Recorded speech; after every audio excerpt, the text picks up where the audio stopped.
Buenos días, bienvenidos. Buenos días, buenas tardes o buenas noches a la hora que lo vean. Soy Jacquelina, la directora del espacio Sanando y Generando Conciencia Institute desde Buenos Aires, Argentina. Y hoy vamos a compartir una clase simple, sencilla, de justamente introducción a la hipnosis terapéutica. Y esta clase la estamos grabando en función de nuestra nueva formación que está por iniciar en muy poco tiempo, que es el diplomado en hipnosis terapéutica con aval internacional, y en función de, bueno, de dudas, de preguntas y de inquietudes en relación a la hipnosis, decidimos compartir esta clase, que va a estar dividida en dos partes. La primera, más orientada a todo lo que es la fundamentación y los conceptos de hipnosis, y la segunda parte más práctica para que podamos entender cómo funciona una hipnosis y podamos empezar a disfrutarla. Así que bueno, los invito a que compartamos un rato juntos y después, bueno, voy a aclarar algunas cuestiones más cuando esté por finalizar en relación a la formación que estamos por empezar, como recién les decía. Voy a compartir pantalla porque preparé algo de material para empezar a trabajar juntos justamente en esta clase. Como les decía, la formación es el diplomado en hipnosis terapéutica, que cuenta el mismo con aval oficial nacional, pero también con aval oficial internacional. Así que bueno, ¿qué es la hipnosis? ¿Sí? La hipnosis es una práctica ancestral que ha existido en todas las comunidades, en todas las culturas del mundo. El documento escrito más antiguo del que se dispone, donde narra justamente lo que sería una sesión de hipnosis, que era utilizada justamente en tiempos remotos, es el papiro de Harris, que está descubierto en Ebers, en Egipto, y es un papiro que está datado aproximadamente en 3.000, 3.500 años de antigüedad, y obviamente que en ese momento las técnicas eran absolutamente distintas, pero se describe lo que sería una sesión de hipnosis.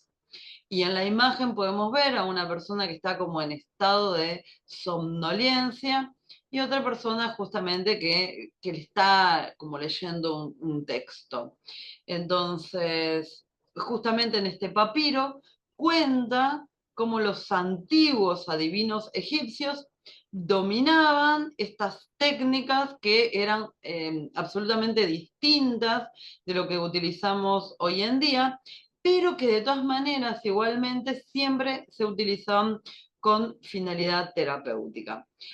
La hipnosis es el proceso de lo que se le dice el trance hipnótico, es un proceso natural, es un proceso que se da y a veces no nos damos cuenta, cuando por ejemplo estamos mirando el mar y mientras nos quedamos absortos mirando una y otra ola que van llegando, mientras estamos en la orilla, a lo mejor escuchamos que pasó un vendedor por la playa de churros, de choclos o de lo que sea, y estamos con hambre y no lo escuchamos porque nos quedamos absortos mirando las olas del mar, y si alguien nos llamaba incluso quizás no lo escuchábamos. ¿Por qué? Porque estamos teniendo un trance, pero es un trance absolutamente natural. Los trances son estados naturales en culturas donde tocan sonidos de tambor, también se entra en un trance naturalista, los chamanes de Perú, ¿sí? Por ejemplo, en algunas zonas de Brasil, también de forma natural en sus aldeas, con sonidos de tambor, también con fuego, por ejemplo, ¿sí? Cuando hacen fogatas, se genera un estado de trance natural. ¿Qué es un estado de trance natural? Es tener una ligera concentración, como les decía antes, por ejemplo, cuando miro las olas del mar, tengo una ligera concentración, donde estoy fijando la atención, y en función de eso entramos en un estado que podríamos decir que es más meditativo. Entonces, eso es un proceso de trance hipnótico naturalista. Lo mismo pasa cuando estamos manejando, por ejemplo, y no sabemos ni por qué calles elegimos manejar, y en definitiva llegamos y no nos dimos cuenta, y se hizo súper rápido, parece que el tiempo voló, y llegamos a ese lugar sin haber pensado siquiera cómo lo hicimos. Lo hicimos en piloto automático, pero a veces sin prestarle atención a muchas cosas que pasaron en ese proceso. Entonces, esos son estados que son de trance natural. Y esto es algo que es absolutamente normal todo el tiempo para todas las personas. Entonces, la hipnosis viene desde hace al menos lo que se sabe, aunque se cree que más, 3.000, 3.500 años, que está datado justamente, pero si bien ha variado mucho, obviamente, la técnica, es algo que se utiliza de forma, como les decía, con una finalidad terapéutica, que la finalidad terapéutica es generar un determinado bienestar sobre la persona. En la imagen que tengo acá es una imagen ilustrativa, justamente, de lo que eran los templos del sueño, porque los egipcios justamente a la hipnosis la llamaban la cura del sueño, y se utilizó en Babilonia, en Grecia y en Egipto, que estaba siempre utilizada, empleada con fines médicos. Eran una especie, estos templos, como de hospitales, dedicados a la recuperación de numerosas dolencias, incluso algunas de naturaleza más bien psicológica. Y los templos del sueño también existieron en Oriente Medio y en la antigua Grecia. En la imagen que vemos acá es un justamente bajorrelieve, ¿sí?, que está ilustrando justamente lo que sería una representación en ese momento. Este bajorrelieve se encuentra en Tebas, que es en Grecia, y vemos a un sacerdote que justamente en la imagen está hipnotizando a una persona. Entonces seguimos de vuelta con lo que es la finalidad terapéutica. La hipnosis es un estado de amplificación de la conciencia. Por eso les decía esto de mirar el mar, si estamos prestando atención, nuestra conciencia ligeramente se amplifica, ¿sí? Por esto de amplificar la conciencia, de abstraerse a lo mejor de ruidos o de algo que está pasando alrededor por esa ligera concentración, ¿sí?, que estoy teniendo en ese elemento, las olas del mar, mirar una fogata, como decía antes. Hay una focalización de la atención y una ligera disociación momentánea que tiene que ver con esto de a lo mejor dejar de escuchar algún sonido o no darme cuenta de algo. ¿Qué es no darme cuenta de algo? Por ejemplo, esto de estoy mirando al mar y no sé, y me llamaron y no escuché el teléfono, ¿sí? Como no me doy cuenta porque estoy absorto en esa sensación. Entonces hay una ligera disociación que permite acceder a habilidades inconscientes. Cuando uno mira al mar, generalmente lo que va a pasar es que uno tiene un espacio de mayor relajación o de mayor tranquilidad, incluso cuando estamos preocupados, ¿sí?, o estamos muy alerta en nuestra vida, podemos tener un espacio de mucha más relajación. Pero en una hipnosis que estamos haciendo con una finalidad terapéutica, ya no estamos mirando al mar, sino que en esa hipnosis buscamos determinados recursos, determinados elementos que traiga a la persona que viene a consulta, el cliente o el consultante, como le decimos. Entonces, lejos de ser un estado donde se pierde el conocimiento, la persona no queda dormida, no queda anestesiada, la persona está consciente. ¿Qué es estar consciente? Que no perdió sus capacidades, que si la persona está en una hipnosis y de repente su gato le salta encima, obviamente la persona va a abrir los ojos y se va a dar cuenta de lo que está pasando. No es que no se da cuenta de nada. La hipnosis terapéutica genera un estado agradable durante el cual caen en suspenso las dudas y los temores. Produce una relajación corporal y muscular, favoreciendo el pensamiento activo y creativo, que este pensamiento a la vez va a permitir, como está estudiado, como hay demostración en estudios científicos y en evidencia, el acceso a funciones habituales que están relegadas al sistema nervioso parasimpático. Tenemos dos sistemas nerviosos, el simpático y el parasimpático. El simpático es más de la alarma, de la preocupación, y el parasimpático de la relajación, de bajar el pensamiento repetitivo. Entonces, eso es lo que se logra justamente con la hipnosis. ¿Para qué? Para acceder a, a mejorar, por ejemplo, la ansiedad, para producir distensión y relajación, para ayudar a controlar la sensación de dolor, para generar la capacidad de superar miedos, para tener mejor eficacia para combatir estados depresivos.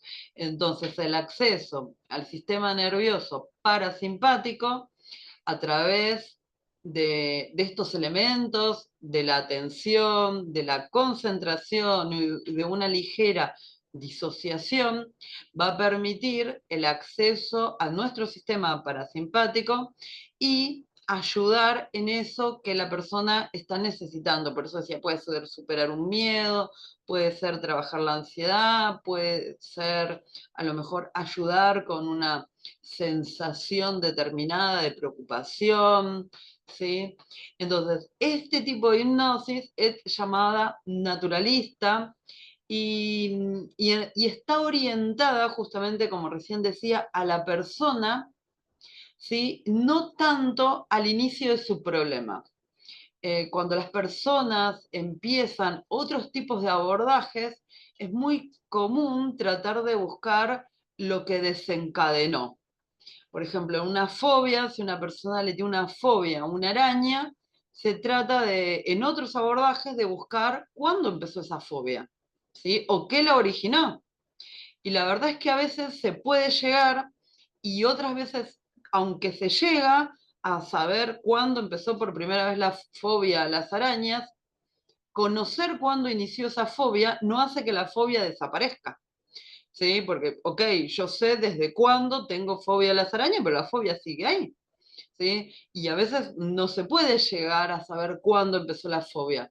Entonces, este tipo de disciplina no está tan orientado al origen del problema, sino que se orienta hacia la solución del mismo. ¿Qué quiere decir? Que no vamos a ir a buscar cuándo empezó la fobia a la araña, sino vamos a trabajar justamente en ayudar a la persona a que entre en contacto con sus propios recursos internos para que justamente la persona dentro de sí misma empiece a activar esos cambios que están llenos de recursos, en este caso para superar el miedo a las arañas.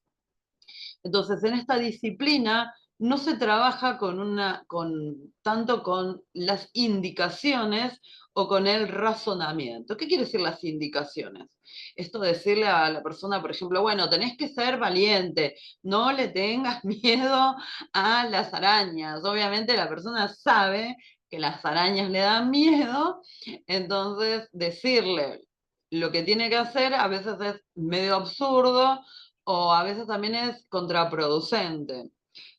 Y algo muy fácil para ejemplificarlo es, pensemos en el uso del no, ¿sí? Si yo les digo ahora, en este momento, a ustedes, no piensen en un globo rojo, uno inmediatamente va a pensar en un globo rojo. Entonces, si lo volvemos a decir, no pienses en un globo rojo, sigo pensando en un globo rojo. Y si lo vuelvo a decir de nuevo, no pienses en un globo rojo, y encima levanto la voz, seguramente que vamos a pensar con más fuerza en un globo rojo. Entonces, decirle a una persona que no tenga miedo a las arañas no sirve de nada porque es exactamente lo mismo. Entonces, en este tipo de abordaje no se da indicaciones, no se racionaliza tanto ¿Qué es racionaliza tanto? En el sentido de decir, no, la araña es chiquita, la araña es inofensiva, la araña es buena, no ves que la araña no te va a hacer nada, no ves que vos sos más grande que la araña, no ves que esto, que lo otro. No, porque eso no sirve de nada, porque la persona ya lo sabe. Y así todo sigue teniéndole miedo a las arañas, ¿sí? Si no, las fobias no existirían. Entonces no está tan orientada hacia el razonamiento o hacia el origen del problema, y sí está orientado hacia la solución del mismo. ¿A través de qué? De los recursos internos de la persona. En lo que es la hipnosis terapéutica, sobre todo el modelo que más utilizamos, aunque no tienen por qué conocerlo, yo se los cuento, es el modelo del médico psiquiatra Milton Erickson, ya fallecido, que es justamente la hipnosis que se dice ericksoniana, y la hipnosis ericksoniana o la hipnosis naturalista, también como se la conoce, no busca el origen, insisto, del problema, sino que vincula a la persona con sus propios recursos.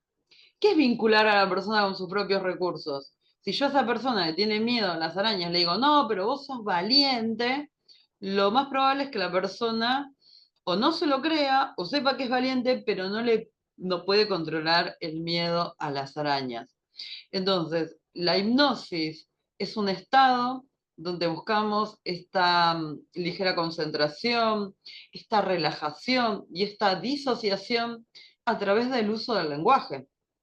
Y el lenguaje se convierte en una mezcla de ciencia y arte, donde a través de determinadas palabras, a través de utilizar cuentos, metáforas, storytelling y de determinados tipos de sustratos metafóricos también y otros elementos, convertimos al lenguaje en una utilización para que la persona empiece a hacer nuevas asociaciones neuronales, pero que sin que yo les dé indicaciones directas. ¿Qué quiere decir esto? Que le voy a decirle a la persona, tenés que ser valiente a través de relatos, de cuentos, storytelling, todo esto, voy haciendo que la persona se empiece a vincular con sus propios recursos y empieza a generar nuevos caminos, nuevos caminitos neuronales en realidad, para que empiece a haber soluciones creativas e innovadoras y absolutamente diferentes donde antes no lo podía encontrar. Y lo que pasa luego es que la persona no sabe cómo, no sabe por qué, pero empieza a desactivar o desarticular este miedo justamente a la hipnosis. Perdón, a las arañas. La hipnosis terapéutica tiene muchísima cantidad de evidencia, de estudios científicos que están avalados por las neurociencias, por la psiconeuroinmunología, por ejemplo, así que es algo que lo puede hacer cualquiera. Como les decía, después vamos a hacer una pequeña práctica. Es un proceso maravilloso. Es muy parecido a hacer una meditación, pero la meditación tiene una finalidad que es más de buscar una relajación. En cambio, la hipnosis tiene una intención que es buscar un cambio transformacional. ¿Qué es un transformacional? Que la persona empiece a cambiar, a transformar cuestiones inconscientes de sus creencias, de sus miedos, de sus percepciones, de su forma de interpretar algo que está pasando, y a partir de esto se empiezan a articular cambios. Entonces, insisto, la hipnosis no es algo nuevo, es algo que está absolutamente avalado por la ciencia, que vamos a compartir muchísima información al respecto en la formación que vamos a hacer, y que en definitiva lo que hacemos es utilizar el lenguaje para vincular a la persona con sus recursos internos, sin decirle qué es lo que tiene que hacer, porque yo no sé qué es lo que tiene que hacer. Tenemos que hacer nuevas conexiones para que la persona descubra cuál es su mecanismo para generar estos recursos y desde ahí empezarse a vincular con su potencial. ¿Por qué los recursos? Porque si yo tengo miedo, quizás necesito recursos de seguridad. Porque si yo tengo desvalorización, seguramente necesito recursos de amor propio. Si yo creo que no puedo, que soy incapaz, seguramente necesito recursos de sentirme autosuficiente. Y si yo creo que no merezco, que nunca me va a ir bien, seguramente necesito recursos de sentirme merecedora. Entonces, lo que hacemos es eso, es conectar a la persona con esa partecita que necesita para desarticular esto que justamente lo vive de forma disfuncional. Y vamos a ver algo que a mí me gusta mucho, que es esto hablar de los mitos. Quizás creo que no hay una disciplina, sobre todo terapéutica, que tenga tantos mitos como la hipnosis. Algunos de los mitos incluyen el miedo a la pérdida de control y la creencia en soluciones mágicas. ¿A qué me refiero a creencia en soluciones mágicas? Que si alguien me dice que necesita una hipnosis para que, no sé, el ex novio vuelva con ella, no, eso no hay manera. Sí, a eso me refiero, soluciones mágicas, saber los números de la lotería, ¿no? Eso no hay manera.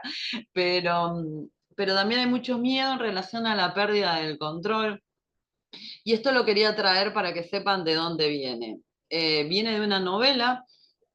Este mito se originó en una novela que hoy en día todo el mundo le tiene, no todo el mundo, pero muchas personas tienen determinadas ideas erróneas y es algo que se repite y no saben de dónde vienen. Yo les voy a contar de dónde viene. Viene una novela que se llamó Trilby, que fue escrita en el año 1894, ¿sí? Así que hace más de 120 años, y que fue justamente esta novela conocida porque dio a popularizar el término hipnotizador. Y en el relato, uno de los personajes es Bengali era el personaje, era un hipnotizador y músico que manipulaba a una joven cantante para que actúe en contra de su voluntad. De todas maneras, no hacía que algo terrible, pero bueno. Y esta figura se convirtió en la imagen de un hipnotizador hipnótico y fue perdurando justamente en la cultura popular y ha contribuido justamente en mitos en relación a la creación de lo que sucede en torno de la hipnosis. Pero vemos que todos estos mitos en realidad están influenciados por una historia que se escribió hace más de 120 años, que nadie sabe el nombre de esa novela, pero quedó en el imaginario popular, y es algo que se sigue repitiendo y que a veces también se lo sigue exagerando. Entonces, hay miedo a veces por algunas cuestiones de lo que me dijeron, de lo que escuché, pero hay que separar lo que es lo que escuchamos, el mito, de lo que es realmente la hipnosis terapéutica. Y si bien hay otro tipo de hipnosis que se llama hipnosis de espectáculo, la hipnosis de espectáculo no tiene una finalidad terapéutica, y la hipnosis de espectáculo lo que genera es algo que entretiene. Sí, como que una persona quede en medio de dos sillas, es algo que entretiene, no tiene una finalidad terapéutica. Así todo, en ese tipo de hipnosis, obviamente nunca se puede ir en contra de los deseos de la persona. Yo estoy en Argentina, como había dicho, y hubo durante mucho tiempo un hipnotizador muy conocido que estaba en medios de televisión y usaba siempre la frase puede fallar. Y justamente decía esto de puede fallar porque a veces le pasaba que le fallaban en los espectáculos, en el canal de televisión. Y esto puede fallar se debía a que si la persona no quiere o no sintoniza con eso que le está diciendo el hipnotizador, no va a funcionar. Y es nada más y nada menos que eso. Entonces no hay manera de hacer una hipnosis sobre algo donde la persona no se siente a gusto, ¿sí? Igualmente, en la hipnosis terapéutica, nada que ver porque no se dan órdenes, es una hipnosis muy amorosa, acompaña a la persona, ya la van a ver en la práctica, se disfruta mucho, la persona cuando está en hipnosis se siente muy bien, se siente calmada, se siente relajada, empieza a conectar con esos determinados relatos, se empieza a sentir mejor, aparecen sensaciones corporales muy lindas, muy gratificantes, entonces no tiene nada que ver con eso. De todas maneras, no existe la posibilidad de la pérdida de control. La persona siempre está consciente, ¿sí? Nunca pierde el control, siempre está consciente. Lo que nosotros buscamos es una relajación del sistema nervioso parasimpático. ¿Por qué? Porque tenemos dos sistemas nerviosos, perdón, el simpático y el parasimpático. En el sistema nervioso simpático estamos casi todo el día activados, ¿sí? Resolviendo cosas, con cierta preocupación también. En cambio, el sistema nervioso parasimpático tiene que ver con la calma, tiene que ver con la relajación, tiene que ver con parar el pensamiento consciente. Entonces, el sistema nervioso parasimpático es justamente lo que vamos a conseguir cuando estamos haciendo esta hipnosis para que la persona salga de esta mente consciente, de esta mente preocupada, y empieza a entrar en otros aspectos más creativos de ella misma, donde se empieza a generar todo esto. Por eso van a ver que luego en la práctica la hipnosis es muy lenta, las palabras se van diciendo de a poco, yo cambio el timbre de la voz, para hacerlo más lento, más pausado, se repiten determinadas palabras, se las van diciendo más despacio, se genera una cadencia, se puede poner una música de fondo que sea relajante, o se puede poner una música como a muchos les gusta de ruido blanco, que es como el sonido de las olas del mar. Entonces, todo eso es para entrar en este estado del sistema nervioso parasimpático. ¿Por qué? Porque a través de esa calma, de esa relajación, de esa disociación de la atención, es que la persona puede conectar con estos recursos internos, cosa que no se puede hacer al contrario en activación, en preocupación, dando órdenes, diciéndole a la persona lo que tiene que hacer. Entonces, por eso es que se trabaja justamente de esta manera. Entonces, la hipnosis es una herramienta terapéutica legítima, no implica pérdida de control ni manipulación externa. Y esto es muy, muy importante. Cuando lo insisto en la práctica, lo van a ver. De todas maneras, si alguien no confía en lo que yo le digo, la hipnosis se puede grabar, así que después la persona la escucha y no pasa nada. La persona está como en una meditación, pero a veces pasa que las personas se pierden en algunas partes del relato, eso es algo habitual. A veces, mientras la persona que guía, en este caso yo, está haciendo la hipnosis, la persona puede conectar con determinados colores, con ver una luz, con sentir una sensación de calidez, con ver una imagen. Eso es algo absolutamente normal y no pasa nada. Pero si a la persona, por ejemplo, en medio de la hipnosis viene un gatito y le salta encima, obviamente va a salir de la hipnosis y no pasa nada. Se la podría volver a hacer, ¿sí? No es que pasa nada si se interrumpe el proceso. Es como, insisto, el proceso es muy parecido a una meditación, nada más que una meditación generalmente está más orientada a una relajación, en cambio la hipnosis tiene un sentido más profundo que es generar un cambio a nivel transformacional.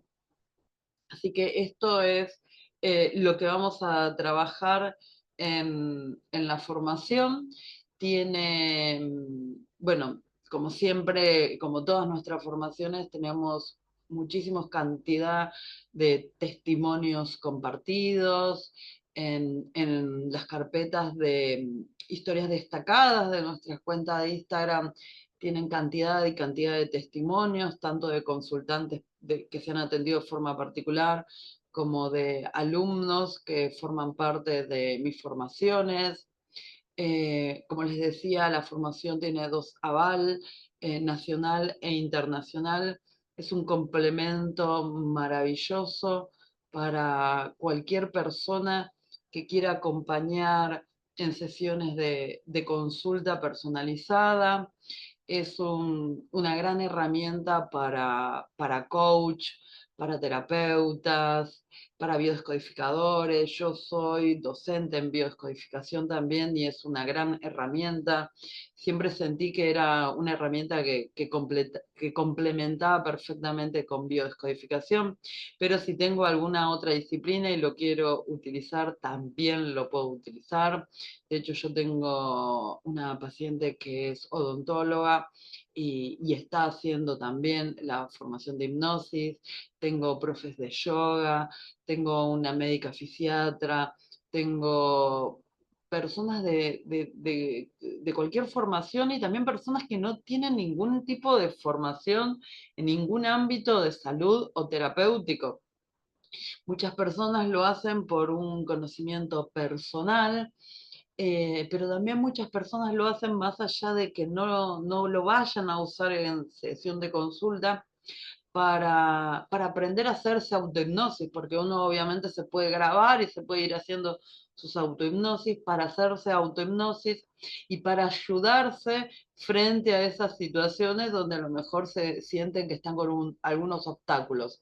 Si yo siento miedo, si yo siento preocupación, si siento ansiedad, se puede usar perfectamente. Es una herramienta absolutamente maravillosa y como insisto, no es un abordaje que le dice al otro lo que tiene que hacer, sino es un acompañamiento donde vinculamos a las personas con sus propios recursos. Porque en este modelo terapéutico, el modelo del doctor Milton Erickson, las personas tenían todos los recursos que necesitaban, nada más que se tenían que aprender a vincular con ellos. ¿Y estos recursos dónde están? En nuestra mente inconsciente. Todos tenemos una mente pensante, una mente activa, una mente que saca cuentas, que hace cálculos, que analiza, una mente que a nivel cerebro corresponde a la última evolución, que es la parte del cerebro neocórtex, y también tenemos un cerebro más inconsciente, más anterior, con muchísimos años anteriores de evolución, que es un cerebro que está más vinculado con las emociones, con lo que sentimos, con las intuiciones también, con las percepciones, y ese cerebro justamente más inconsciente corresponde a lo que se le dice también en nuestro cerebro sistema límbico, y justamente esa parte de nosotros es nuestra mente inconsciente, con la mente que nos tenemos que empezar a vincular para ser personas llenas de recursos, porque como dije antes, si estoy sintonizando con el miedo, perdí recursos de seguridad. Entonces lo que vamos a hacer es vincularnos con esos recursos, porque en este modelo cada persona tiene todos los recursos que necesita, nada más que la persona perdió la vinculación justamente con sus recursos. Entonces una persona que quedó, por ejemplo, anclada en el miedo, solamente se comunica con el miedo y pierde los recursos de seguridad y cada vez los va perdiendo más porque el miedo se empieza a hacer más fuerte. Entonces lo que hacemos es vincular a esta persona con estos recursos. Si te gustó la clase, si se entendió, o si tenés cualquier tipo de dudas, o lo que sea, cuando termines de ver el video vas a encontrar en nuestra página que está nuestro WhatsApp de contacto, así que nos podés consultar por ahí lo que necesites. Esta formación va a empezar en poquito tiempo, tiene una duración de 6 meses, se puede hacer de forma presencial a través de las clases que son en vivo por Zoom, o también podés ver las clases grabadas a tu ritmo y a tu tiempo. Siempre van a contar con mi ayuda para todo lo que necesiten. Hay grupos de consultas por WhatsApp y también tenemos obviamente clases de práctica, donde todo esto justamente lo vamos ejercitando todo el tiempo. Si seguís leyendo dentro de nuestra página vas a ver todo el temario completo. La formación tiene una duración de 6 meses e insisto, tiene aval nacional e internacional. Lo podés utilizar si lo querés sumar a tus herramientas. Y si no, y lo querés como un aprendizaje personal, también lo puedes hacer perfectamente. De hecho, hay muchísimas personas que lo hacen solamente para llevarse los beneficios de esta disciplina. Es absolutamente maravillosa. Si le tenés miedo, perdelo, porque lo vas a disfrutar un montón. Desde la primera clase empezamos a hacer inducciones, así que te va a gustar y lo vas a disfrutar un montón. Una inducción no es una orden. Una inducción es una sugerencia para la mente inconsciente de esa persona en función de los recursos que necesita. Así que bueno, espero que te haya gustado esta charla cortita, breve, introductoria, donde traté de explicar de la forma más simple cómo es la parte de fundamentación, cómo es sobre todo dejar los mitos, pero realmente cómo funciona dentro de nuestro cuerpo. Te invito a que veas la hora en un ratito, la clase de práctica, y que te sumes con nosotros en esta formación que está por empezar. Es una formación simple, sencilla, accesible a todo el mundo, se puede realizar con cualquier dispositivo, compartimos material impreso, compartimos obviamente las hipnosis que voy haciendo, comparto libros de profundización, como te decía, hay grupo de WhatsApp y hay acompañamiento constante. Así que cualquier duda no tenés más que avisarnos. Gracias por haber compartido este rato con nosotros y nos vemos dentro de la práctica.